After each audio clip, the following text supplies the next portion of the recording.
ചൂടുള്ളതോ തണുപ്പുള്ളതോ ആയിട്ടുള്ള food items ഒക്കെ കഴിക്കുന്ന സമയത്ത് ഭയങ്കരമായിട്ട് ഒരു പുളിപ്പ് പോലത്തെ ഫീൽ ഉണ്ടാവാറുണ്ടോ? സോ ഇതിനാണ് നമ്മൾ ടൂത്ത് സെൻസിറ്റിവിറ്റി അല്ലെങ്കിൽ ഡെന്റിനൽ ഹൈപ്പർ സെൻസിറ്റിവിറ്റി എന്നൊക്കെ പറയുന്നത്. സോ ഇങ്ങനെ ഉണ്ടാവാനായിട്ടുള്ള മെയിൻ റീസൺ എന്ന് പറയുന്നത് നമ്മുടെ പല്ലിന്റെ ഏറ്റവും പുറത്തുള്ള ലെയർ ആയിട്ടുള്ള ഇനാമൽ നഷ്ടമായിട്ട് അകത്തുള്ള ഡെന്റിൻ ലെയർ എക്സ്പോസ് ആവുന്നതുകൊണ്ട് ഇങ്ങനെ ഉണ്ടാവാം.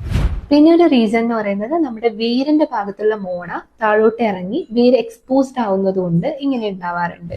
സോ ഇങ്ങനെ സെൻസിറ്റിവിറ്റി വരാനുള്ള റീസൺസ് എന്ന് പറയുന്നത് പല്ലിൽ എന്തെങ്കിലും കേടുള്ള ടൈമിൽ, പല്ലിൽ അല്ലെങ്കിൽ ക്രാക്സ് അല്ലെങ്കിൽ ഫ്രാക്ചേഴ്സ് ഒക്കെ ഉണ്ടെങ്കിൽ, പിന്നെ ചില ആൾക്കാർ രാത്രി ഉറക്കത്തിൽ പല്ലുകളൊക്കെ കൂട്ടിക്കടിക്കാറുണ്ട്. സോ അങ്ങനത്തെ ഹാബിറ്റ് ഉള്ള ആൾക്കാർക്ക് ഉണ്ടാവാറുണ്ട്.